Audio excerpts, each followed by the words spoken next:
verdadeiro arrependimento produz mudança. Ele traz renúncia. Ele traz quebrantamento verdadeiro. E o quebrantamento verdadeiro é quando a palavra é semeada, a gente coloca no coração e começa a praticar e viver aquilo que Deus está nos ordenando. E a gente começa a ser sensível ao Espírito Santo de Deus, porque há um quebrantamento, há uma sensibilidade, há uma legalidade, há espaço para o Espírito Santo trabalhar. Ninguém pode ser como Saul. Saul, quando desejava matar Davi, que Davi começava a soar aqueles cantos lindos, maravilhosos, o próprio Saul adormecia. Mas era um fingimento, era uma mentira. Que quando passava aquele processo, Saul queria matar Davi. Então veja como é o processo. Veja como ele levava ele ali a ter uma tranquilidade, levava ele à presença, e a Bíblia diz que ali ele deleitava e dormia. Mas quando se acordava, a natureza perversa, maligna, entrava dentro de si e começava a querer desejar Davi, matar Davi. E isso não pode acontecer em nossas vidas, porque a transformação, ela tem que mudar o nosso caráter. Ela tem que mudar as nossas atitudes. Não é porque vivemos num mundo ainda cruel que nós vamos ser igual a ele. Não, temos que ser diferente. Temos que ser luz, temos que levar amor, temos que levar a misericórdia, temos que levar a palavra que salva, que entra no seu coração, por mais dura que seja, mas que seja pura e verdadeira.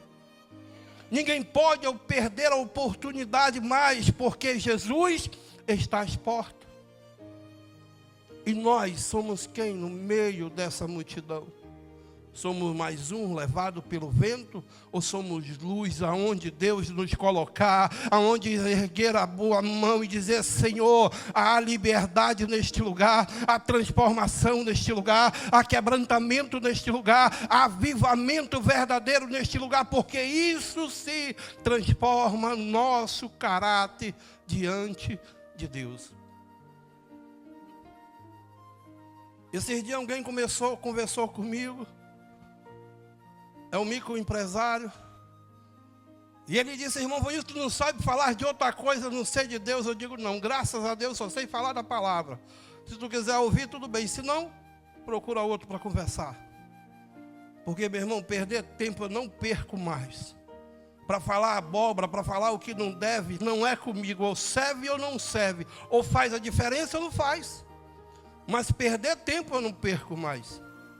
E nem me preocupo em perder a amizade, porque eu quero ter intimidade com Cristo. E eu sei que obedecendo Ele e vivendo o propósito aqui, eu sei que eu estou caminhando no lugar certo, no caminho certo. Mas não é fácil. Paulo escreveu uma carta dura para a igreja de Coríntios. E talvez seja esse recado para mim e para você. Duro. Pesado, mas é despertando a igreja. E quem está movido pelo Espírito não vai ficar chateado, porque sabe que a Bíblia diz que o Pai corrige quem ama. E quem somos nós? Filhos de Deus. E se nós estamos aqui é porque Deus tem um recado sincero e verdadeiro para mim e para você. Seja através do louvor, seja através da palavra, seja através da oração, seja através de qualquer coisa que venha da parte de Deus. Essa é a verdade, essa é a realidade. E nós temos que ser a diferença. Se há quebrantamento, se há arrependimento, temos que ser visível, que está próximo de nós, para ver e para saber que Deus é em nossa vida. Eu estava ali vendo alguns vídeos, algumas passagens da missão que fomos fazer ali. O que tinha de pessoas buscando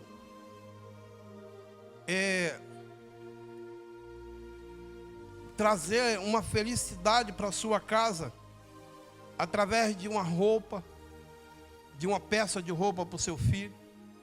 Mãe que chegava ali e dizia, não deu nenhuma roupa em mim, mas pelo amor de Deus, me dê mais uma ficha, para mim pelo menos levar roupa para os meus filhos, porque ainda não comprei, não tenho dinheiro. É de partir o coração.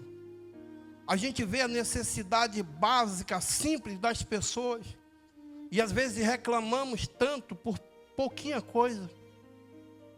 Muitos ali queriam cedo, eu vim buscar uma cesta básica.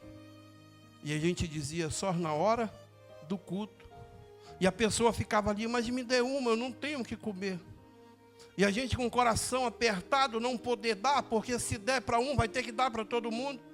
E a gente tem que se segurar ali e dizer, Senhor, traz essa pessoa de volta, e ela vai ser abençoada. É essa fé, é esse o propósito que temos que ter diante de vidas que possa vir se arrepender e conhecer esse Cristo maravilhoso que a gente vive. E são trabalhos como esses que edifica a igreja do Senhor, que edifica a nossa vida, que nos faz ser diferente, que nos faz ser bênção, que o amor de Cristo é reverenciado através de um ato de compaixão, de misericórdia. E quando nós fazemos esse movimento, estamos vivendo um processo de arrependimento e reconhecendo que lá fora tem pessoas que precisam também do mesmo Cristo que eu e que você. Por isso que temos que ser testemunho, por isso que temos que viver verdadeiramente o Evangelho, para que a gente não perca a essência, para que a gente não fique de lado.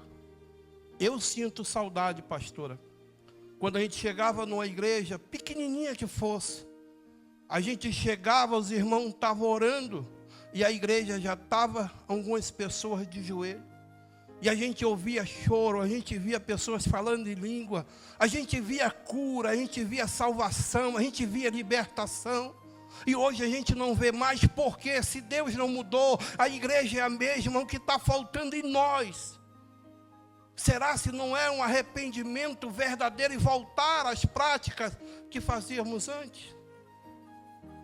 E quantas vezes eu chorei, ajoelhado no meu canto, e os irmãos louvando, e a presença de Deus descendo, e a igreja sendo edificada, falando em língua, em mistério, sendo batizada, e pessoas dizendo, fui curada, fui liberta, fui transformada, através de uma simples oração. E hoje, a gente já vem para o culto, com horário para voltar, a gente já vem pensando no que vai jantar, a gente já vem preocupado com o filho. Ei, não, para. Quando você chegar sobre essa porta, entrega tudo lá fora, na mão de Jesus, porque se Ele não fizer, ninguém vai fazer. E aqui abre o teu coração e diz, Senhor, eu vim te buscar, eu vim te adorar, faça a tua vontade, para que eu saia daqui revestido, sarado, cheio da tua presença. Esquecer lá fora o problema e viver aqui dentro a recompensa de Cristo.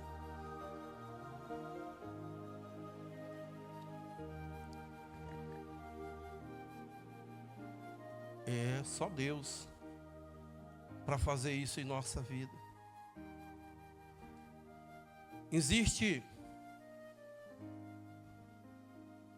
algo interessante. Existe a tristeza segundo Deus. E essa tristeza acontece quando o Espírito confronta o homem. As pessoas começam a perceber os seus pecados, porque está sensível à presença de Cristo.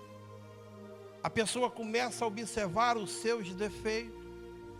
As pessoas começam a ver as coisas não nos outros, mas em nós. Tem pessoas que acham que todos erram, menos ela erra. E às vezes ela está errando e a pessoa está fazendo certo.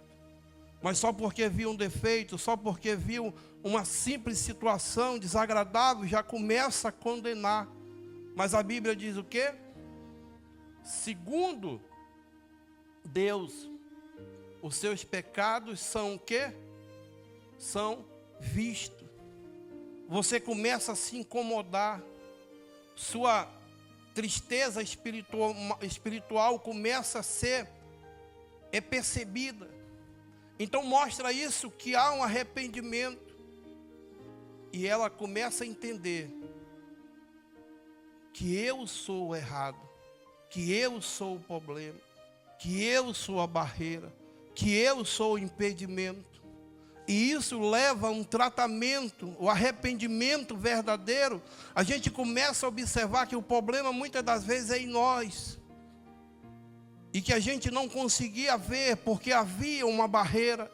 Mas hoje há o arrependimento traz o leque da revelação.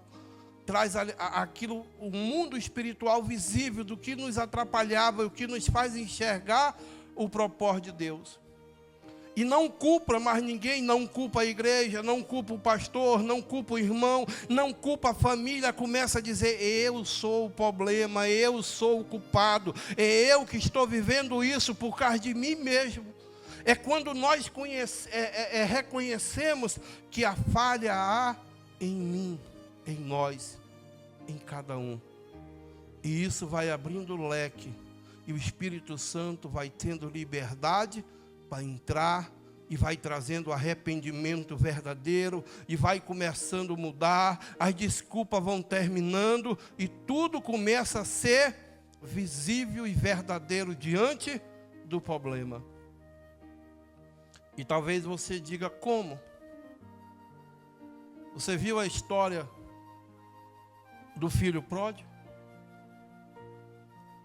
O filho pródigo chegou com seu pai e disse, pai, dai-me a parte que me cabe. A herança. Eu quero ir embora, eu estou cheio deste lugar. O pai ali, sem discutir, dá parte para o filho. E o filho vai. Livre agora, entre aspas. Gasta tudo, não valoriza nada. Pegou a parte dele, foi embora. Já estava errado, porque o pai e a mãe provavelmente estavam vivos, os dois ainda. Então não haveria como dar a parte por herança. Mas o filho dá, o pai dá. E o filho vai. Mas um dia ele cai em si e diz, opa, eu preciso voltar até o meu pai. Eu preciso ir até ele e pedir perdão, em outras palavras. Ele está reconhecendo que a sua atitude fugiu da vontade de Deus, do propósito de Deus. Houve uma grande situação de fome, de miséria, e ele gastou tudo, não valorizou, começou a viver um problema que não vivia, e começou a sentir saudade da casa do pai. E a Bíblia diz que ele se arrepende. E ele toma a atitude de voltar à casa do pai e pedir perdão. E quantos de nós estamos errados por uma atitude, por uma escolha? E talvez Deus já falou no nosso coração que nós precisamos voltar e pedir perdão de Deus. Talvez não seja de Deus, seja de alguém da nossa casa, seja alguém da nossa família, seja até alguém daqui do ministério, ou de outro lugar. E a gente está se prendendo e dizendo, mas eu preciso pedir perdão? Sim. É nós que muitas das vezes temos que tomar a frente e dizer, eu preciso tomar uma atitude de voltar à casa do pai. E a Bíblia diz que quando ele volta, o pai estava esperando de coração aberto, de braços abertos. Porém, o irmão não gostou muito. E isso vai acontecer. E isso pode acontecer. Mas o que vale é que você se arrependeu e que você está sendo sincero diante de Deus e diante da situação. E isso traz um despertamento para a nossa vida. Porque muitas das vezes queremos o milagre, queremos ser abençoados, mas não reconhecemos o nosso erro e a nossa falha e ainda culpamos os outros. E quem sabe o outro não é você, não é eu, não somos nós. Por isso que temos que voltar, como fez o filho pródigo. Voltar, se arrepender. E isso faz toda a diferença, porque edifica a nossa vida. E olha o que a gente pode aproveitar de tudo isso. Por quê? A tristeza do mundo não transforma. E aí vou te dizer por quê.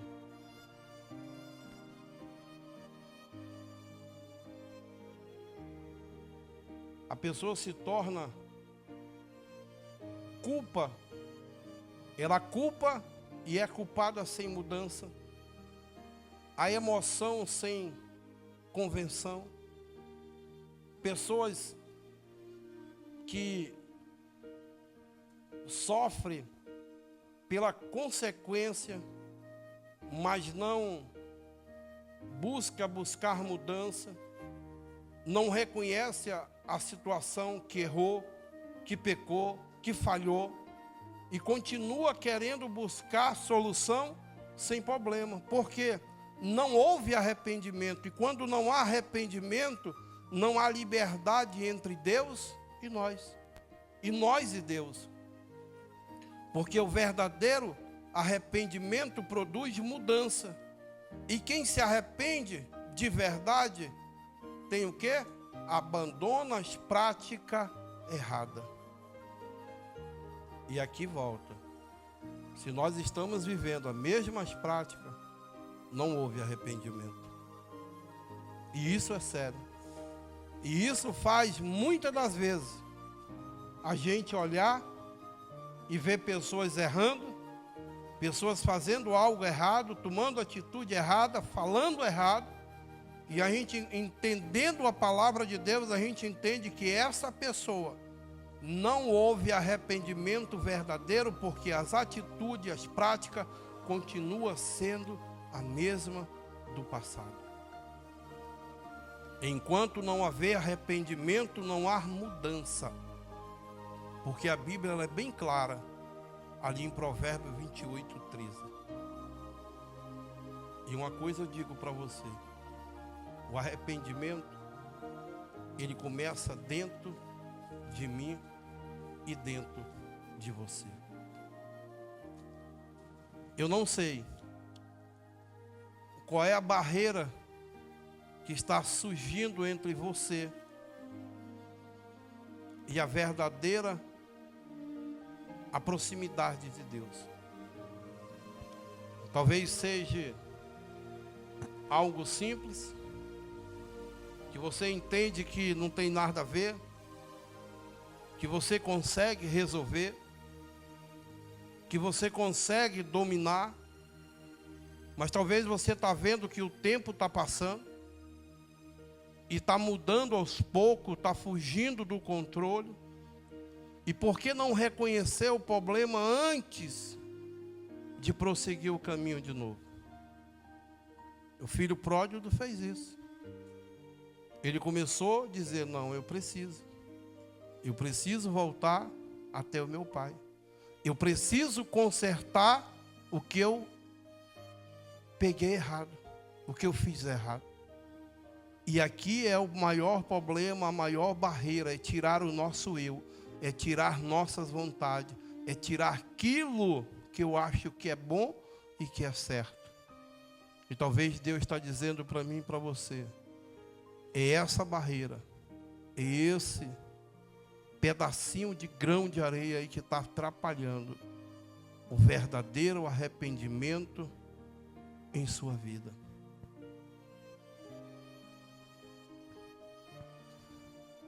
Eu sei que não é fácil a gente evangelizar no mundo que nós vivemos. Eu tenho vivido isso. A gente vai evangelizar alguém, principalmente aqui na cidade. A maioria já fez parte de um ministério. E o interessante é que nenhuma diz, eu errei, eu sou o problema. Não, o problema é a caixa de som. Não, aquele painel que fica ali, meu Deus, o irmão do louvor, o pastor, o dirigente, isso, aquilo. E as pessoas se afastando de Deus, vivendo as mesmas práticas, e a gente vai vendo o arrependimento ficando no esquecimento. E Deus, ele vem buscando ultimamente os verdadeiros adoradores. Aqueles que adoram a Deus dependendo da situação. Daquele que adora a Deus tendo ou não tendo, vivendo ou não vivendo o processo de milagre ou não. Sem falar que Deus coloca a situação em nossa vida para que a gente volte às práticas da boa ação diante de Deus. Você que quer oração, você que de alguma forma essa palavra falou contigo, e se você sentiu de Deus, de sair do teu lugar, saia e venha aqui. Não coloque o problema mais em ninguém. Diga, eu sou o problema. Ou eu era o problema. Na minha caminhada com Deus, a Ângela orava. 8 anos orando.